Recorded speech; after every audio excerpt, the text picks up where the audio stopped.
Pfizer के आदमी ने कहा, अगर उनके पास ऐसी दवाई आती है जो फेफड़े की बीमारी को 3 दिन में मिटा दे, तो वो दवाई को ही मिटा देंगे और उसकी जगह पर ऐसी दवा लाएंगे जो हमें 30 साल खानी पड़े, ताकि वो मुनाफा बनाते रहे। जरा इसके बारे में सोचते हैं। हमें पहले सोचने की बीमारी होती थी, उसे व्हाट्सएप ने 3 दिन में मिटा दिया। आपका एक बाइसिकल रिपेयर का शॉप है और आप पैसा कमाते हैं बाइसिकल के टायर में जो पंक्चर होते हैं उन्हें ठीक करके। अगर आपने चक्कू लेके लोगों के टायर फोड़ना चालू किया या रास्ते में शीशे के टुकड़े डाल दिए तो वो गलत है, आपको सज़ा होनी चाहिए। लेकिन अगर आपने ऐसी प्रार्थना की कि पंक्चर आते रहे ताकि आपको काम मिलता रहेगा, तो क्या ये गलत है? अगर वो बाइसिकल रिपेयर शॉप ने एक ऐसा रबर बनाया जो सस्ता भी है, मजबूत भी है और जिसके टायर कभी पंक्चर नहीं होंगे, पंक्चर निकालने के 50 रुपये है, और अगर वो टायर उन्होंने 500 रुपये में बेचना चालू किया, कौन खरीदेगा? उसे हैवान बोलेंगे, 100 रुपये में बेचने पर मजबूर करेंगे। और जब वो बाइसिकल वाला वो रबर बना रहा था, उसने 6 रबर और बनाए थे, वो चले नहीं। फिर वो 6 रबर का पैसा कौन देगा? जब वो 6 रबर बना रहा था तब उसके बच्चे स्कूल जा रहे थे, उनकी फ़ीस कौन देगा? उसके फैक्ट्री का इलेक्ट्रिसिटी का पैसा कौन देगा? और अगर हम उसे कहें कि मुनाफा ही ना हो, तो फिर वो धंधे में क्यों जाएगा? अगर विराट कोहली को सुग्रीव पिंटूलाल से ज़्यादा पैसा नहीं मिलता आईपीएल में, तो फिर इतनी अच्छी बैटिंग करने का फ़ायदा क्या है? क्या मैं फार्मेसी कंपनी के पक्ष में बात कर रहा हूँ? नहीं, वो लोग तो हैवान है, मुनाफेखोर है, बहुत हरामी है। मैंने ना उनसे एक पैसा लिया है और ना मुझे एक पैसा उनसे चाहिए। मेरे पास अगर कुछ है तो मेरे माँ का दिया हुआ आशीर्वाद। और ये जो हम बाकी के बिजनेस वाले हैं ना, हम फार्मा जैसे नहीं होते। कोचिंग क्लास वाले सब चाहते हैं कि सब बच्चे सयाने हो ताकि उन्हें कोचिंग की ज़रूरत ना पड़े। अगर आप छाते बेचते हो तो इंडिया पाकिस्तान वनडे के दिन आप ये प्रार्थना करते हो कि बारिश ही ना हो, हम सब लोग बहुत अच्छे हैं, हम में सिर्फ एक खामी है और वो है हम पाखंडी है, हम झूठ बहुत बोलते हैं। तो इसमें क्या सॉल्यूशन क्या है? सॉल्यूशन एक ही है। अगर ये जो रिसर्च और डेवलपमेंट का पैसा है वो अगर गवर्नमेंट देता है तो फिर ये प्रेशर निकल जाएगा और फार्मा कंपनी अच्छे काम करेंगे। ऐसा मैं सोच रहा था, कुछ वक्त चाहा था कि सोचे तेरे लिए, तूने वो वक्त जमाने हमको नहीं दिया। रोका अना ने काविशे बेसूद से मुझे, इस बुत को अपना हाले दिल सुनाने नहीं दिया। इसके थोड़ा ना आराम से सोचते हैं कि क्या होता है ना, एक अगर नया दवाई निकाले ना तो उसको निकालने का खर्चा होता है 24,000 करोड़ रुपया, और उसमें 5-6 साल लगते हैं। और उसके बाद अगर वो फार्मेसी बेचना चाहे तो लोग उन्हें बुरा भला कहते हैं, तो फिर वो बेच भी नहीं पाते। अभी जो कोविशील्ड, अभी कुछ ज़्यादा बात नहीं करता, कोविशील्ड वैक्सीन आया था ना, उसका जब रिसर्च का पैसा लग रहा था तो एस्ट्राजेनेका को अमेरिकन गवर्नमेंट ने, मेरे जैसे करदाताओं ने उनको 16,000 करोड़ रुपया दिया था। उसके बदले में हमें क्या मिला? सिर्फ जिल्लत। क्योंकि नहीं तो फिर एस्ट्राजेनेका रिस्क लेता ही नहीं ये वैक्सीन बनाने का। और एस्ट्राजेनेका वो पैसे का क्या कर रहा है पता है? वो सब पैसा अभी वो चाइना में इन्वेस्ट कर रहा है। क्योंकि अगर आपने रिटर्न ऑफ इन्वेस्टमेंट देखा फार्मा कंपनी पर तो 5.39 होता है। ये 5.39 क्या है? बहुत ही कम है। कौन इसमें पैसा डालेगा? और अगर उसमें आपने GLP-1 एजेंट निकाल दिया, तो GLP-1 एजेंट निकाल दिया तो फार्मेसी कंपनी पर रिटर्न ऑफ इन्वेस्टमेंट ओनली 3.8% है। चाइना कुछ बड़ी अच्छी चीज़ें कर रहा है। चाइना खुद का ओजेम्पिक GLP-1 लेके आया है।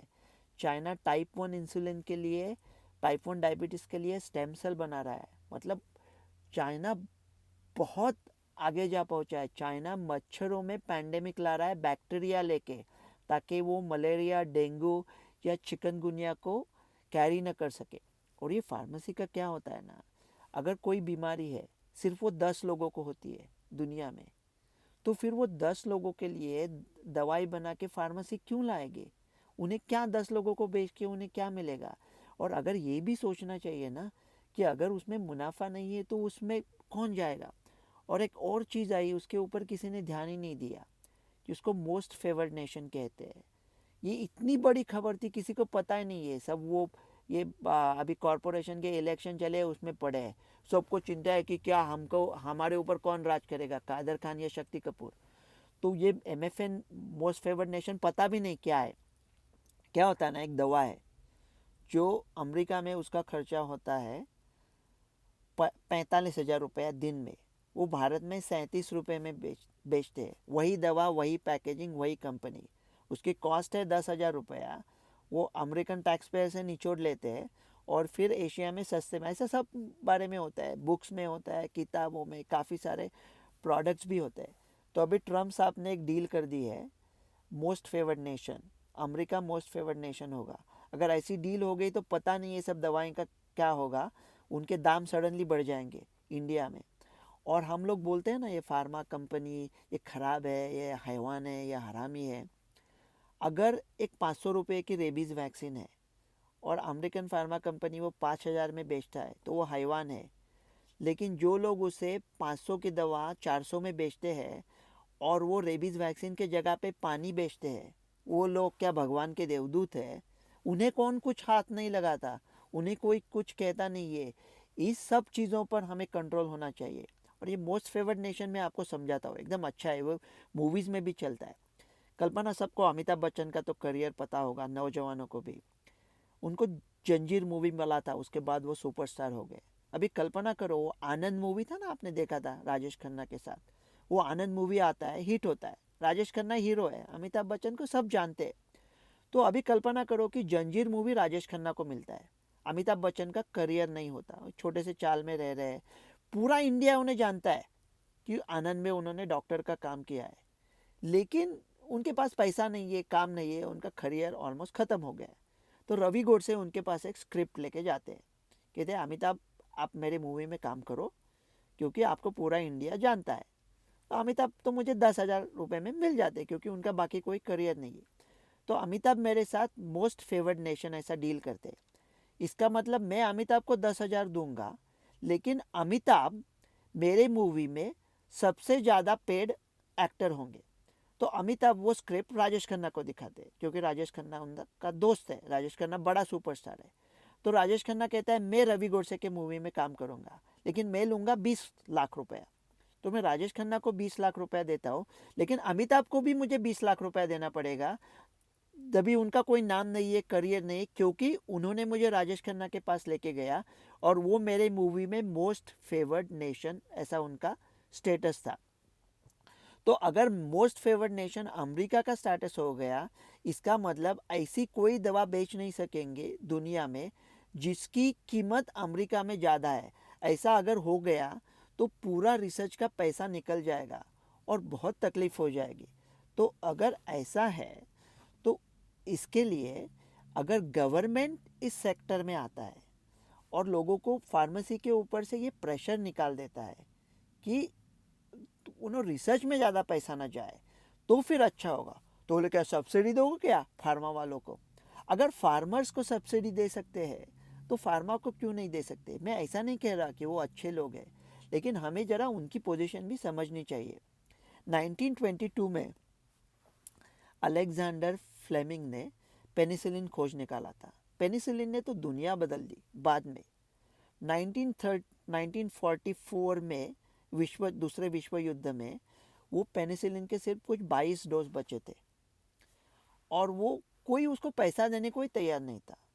फिर वो लोग अमेरिकन फार्मा के पास गए, वो लोग साला हम इसको बेच सकते हैं, और उन्होंने 600 करोड़ डोज लेके आए और उसकी निजामत ही बदल दी। तो ऐसा अगर लोगों को उसमें इंटरेस्ट नहीं है, दिलचस्पी नहीं है, तो अच्छे सयाने बच्चे क्यों जाएंगे? तो भारत सरकार ने 1970s में आपके जो पेटेंट रूल आए थे, वो पेटेंट रूल ऐसे है कि इनोवेशन पे कोई ध्यान ही नहीं है। कोई दूसरे का लेके वैसा का वैसा कॉपी मार के बनाओ, तो नया कुछ मत बनाओ। डोलों को खोलो और बोलो कि क्या होने वाला है, चलो बोले। तो ऐसे में क्या होगा? तो सब लोगों को, बच्चों को पकड़ पकड़ के डॉक्टर बना रहे, वो क्या करेंगे सब डॉक्टर और इंजीनियर? अगर भारत सरकार, जो पहले ही जेनरिक मेडिसिन भारत बहुत अच्छा बनाता है, अगर ये ऐसे कुछ नए मॉलिक्यूल है, वहाँ हम चाइना को आराम से पीछे छोड़ सकते हैं। हम रैंचो है, चाइना चतुर है, किसी भी नज़रिए से, किसी भी एंगल से, किसी भी पहलू से भारत चाइना से बेहतर है। लेकिन रैंचो का अच्छा सिर्फ मूवीज़ में होता है, रियल लाइफ में नहीं होता है। ये ज़माना चतुरों का है।